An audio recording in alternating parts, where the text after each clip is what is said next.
Welcome to American Dreams. My guest today is Brett Kaufman. Brett, welcome to today's show. Thanks, Alan. It's great to be with you. So Brett, in our segments here in American Dreams, we talk about pathways of life and things that we've done along our way, and you've had a remarkable path given to you. And I like to talk about some of the early influences of your career path and what moved you towards becoming interested in being a developer. Yeah, it's a great question. I think deep down when I think back, I had exposure to blueprints to sort of home improvements. My father was a window salesman, and I can remember being a toddler and kind of seeing him work and having some curiosity about that. At the time, I didn't know what that meant, but looking back, I always had a bit of a draw towards the building of things. Even as a kid, loved Legos, that kind of stuff. Working with my hands. And as I moved into college, I studied architecture and psychology, and truthfully didn't see myself going down one of the paths that maybe my heart was kind of calling me towards. More in the psychology, in the arts, in the creative side of things. I was really programmed to go into business. And so that's what I did when I graduated college. I got a job at a bank. I, put on a suit and tie. I did everything I could to impress my parents and my girlfriend's parents, who did become my wife now of almost 25 years. So maybe, I did something good there. But mostly I really fumbled around in the business world because I wasn't happy. I didn't like banking. I really didn't like working in a big corporate job. But along the way, I learned a ton, and I got introduced to a real estate developer out in Texas. And that's where I really started to understand that this might be something I want to do for a living. Having an idea and an understanding versus actually doing it. Tell me what it was like when you said, okay, I'm all in.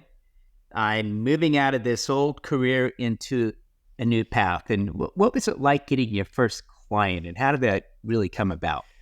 Yeah, so, in my case, what happened was I then spent 11 years after banking working for another development company and really learning the business.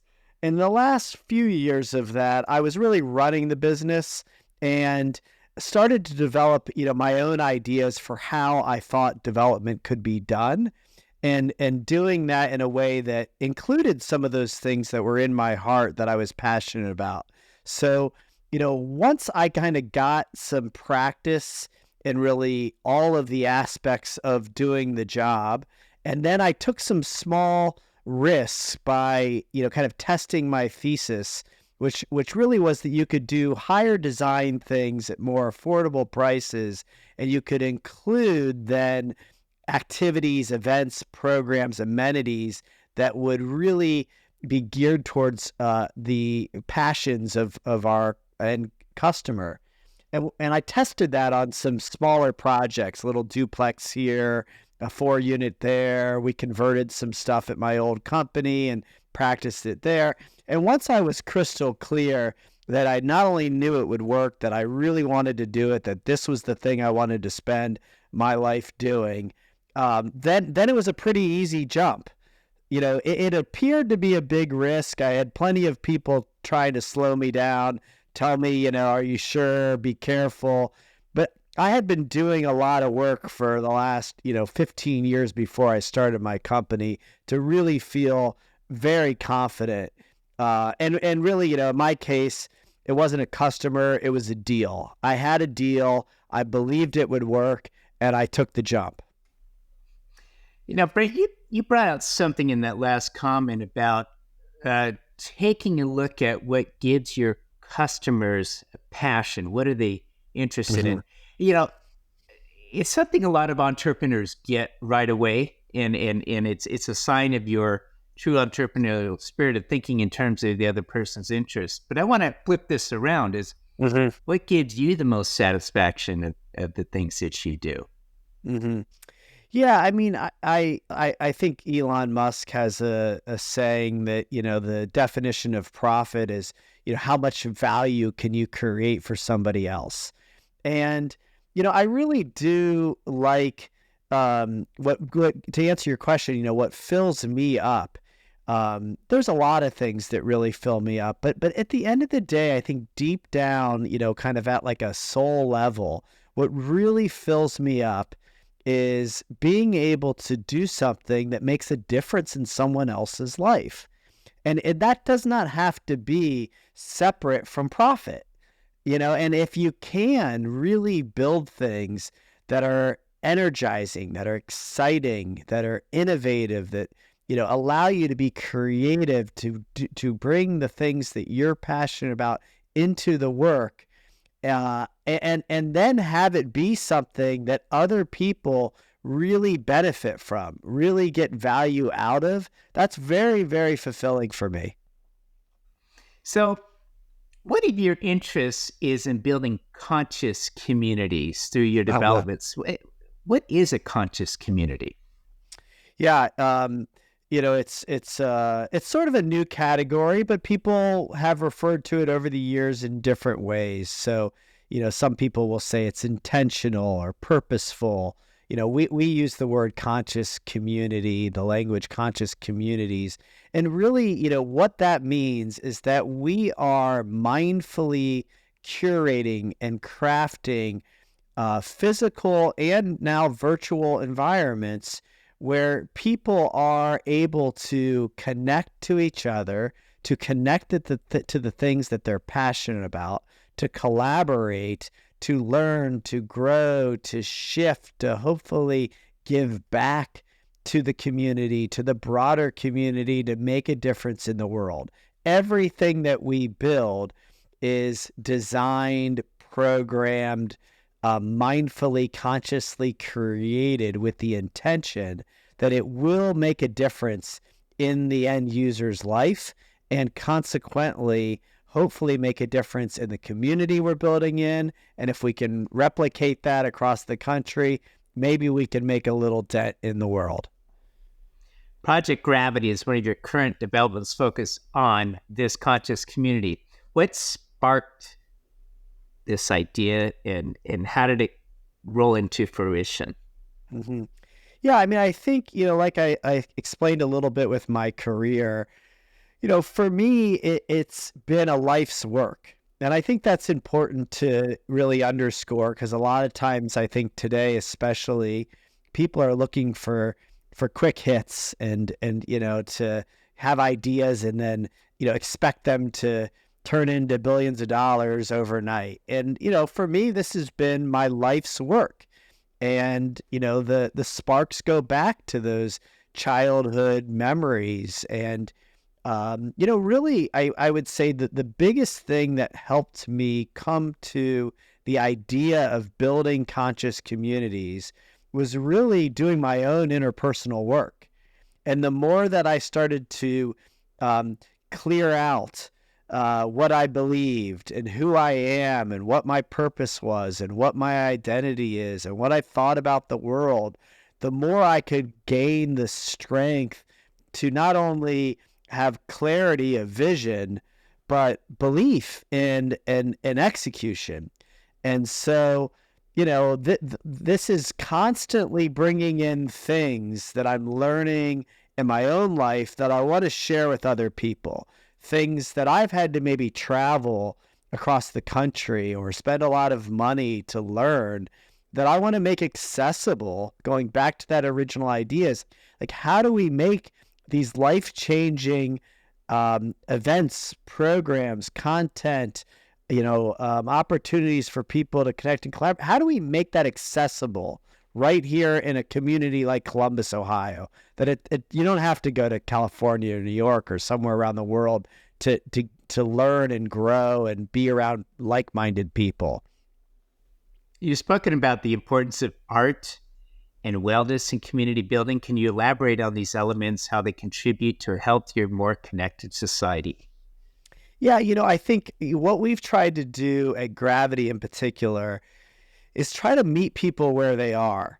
So not everybody wants to, maybe learn to meditate, or not everybody wants to go on some big retreat, or, a plant medicine journey, or whatever sort of some of the heavy hitter big guns are in the transformational world. Some people are inspired by art. Some people are inspired by music. Some people are interested in physical fitness. Some people are more passionate about mental health. And so we are trying to really curate communities that can meet people wherever they are in a wide variety of ways. The wellness piece is really important to me because I think that, how you feel and it really determines a lot of your experience in life and what you're able to offer to a community and other people. And the arts are something that I've always just really been inspired by and passionate about. And, even if you don't see yourself as an artist, I believe we're all in the act of creativity. So it's not just about fine art or murals or, anything that, people might not identify with. It's about being creative. And how do you create your thoughts? How do you create your relationships? How do you, create your business? These are all part of, the act of creative expression, which is embodied at Gravity. I like to move into maybe some examples or specific projects or initiatives that you've undertaken that particularly highlight integration of art and wellness. And how did you know you were getting it right when the people observed what you put into place? Mm-hmm. Yeah, it's a good question.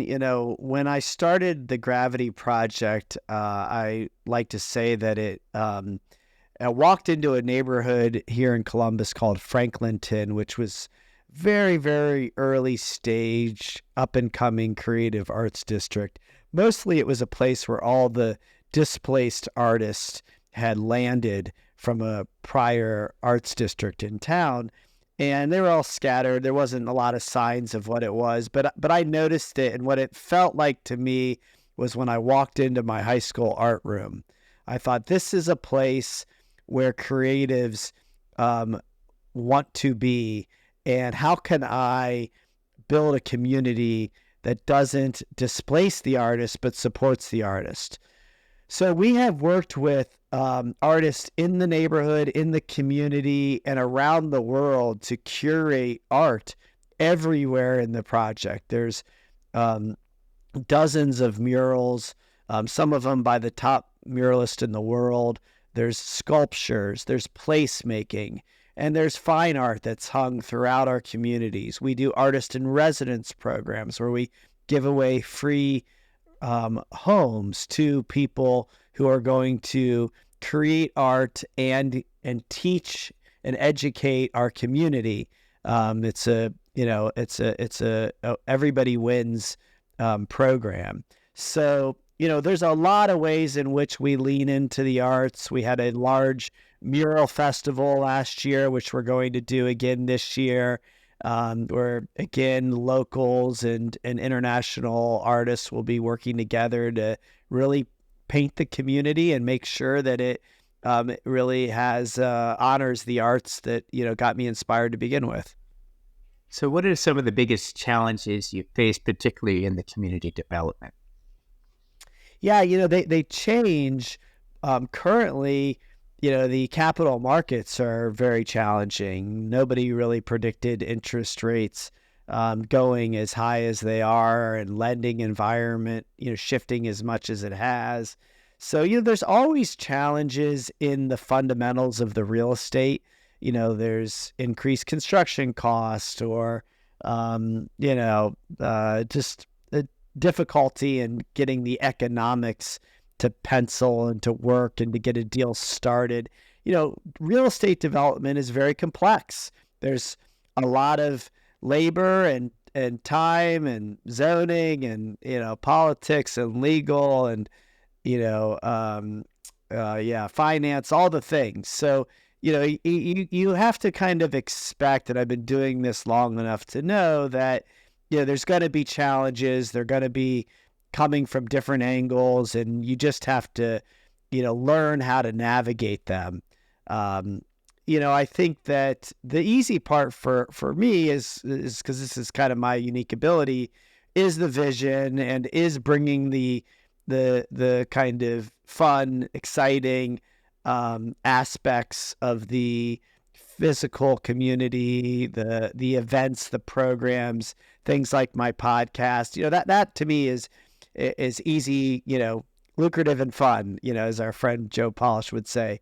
So, yeah, it's really, I would say more challenging in, just the fundamentals of the real estate industry. So I want to turn the page here and move a little bit deeper into some of the causes that you're involved with, and where you're working to make a difference in the lives of others. Mm-hmm. Yeah, we've really tried to make impact a big part of our company and community philosophy, and that really can't be done if you're not in collaboration. So we've partnered locally with a group that now has a portal for all of our residents to volunteer across the community with a push of the button. We started that with a local group that's now doing volunteer activities for corporations, Fortune 100 companies now across the country. That's been a great partnership. We are working with the Transcendental Meditation community.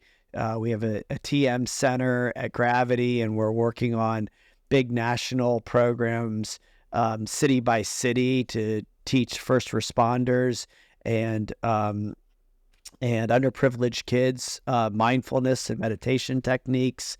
There's a local nonprofit that has the world's largest single-day cancer fundraiser bike race called Pelotonia that lives that's corporate headquarters is in our community. They've raised hundreds of millions of dollars for cancer research for the Ohio State James Medical Center here. And yeah, the list goes on. Like I said, the artist in residency program, we're really active, in a variety of ways. And it's not just about writing checks. It's about, starting programs. It's about really getting our residents and our team engaged in the work itself, seeing the difference it can make by spending time one-on-one doing the work is really where we, get the most benefit. Well, Brett, I love your vision, your leadership, and all that you're doing to support causes that make a difference in the lives of others. A person that wants to reach out to you and follow up with questions or opportunities to collaborate with you, how would they do that? Yeah, I'm on all the socials. Brett Kaufman on Instagram, or B Kaufman 125 on Twitter, LinkedIn. You can find me, Facebook. I'm there. You can go to our website, livekaufman.com or gravityproject.com, and learn more about our company and communities. That's I'm always happy to connect with people and find ways to collaborate. Brett, it's been a pleasure having you on the show today. Yeah, thanks, Alan. I really enjoy knowing you and spending time with you, and it's an honor to take time to be with you here on your program.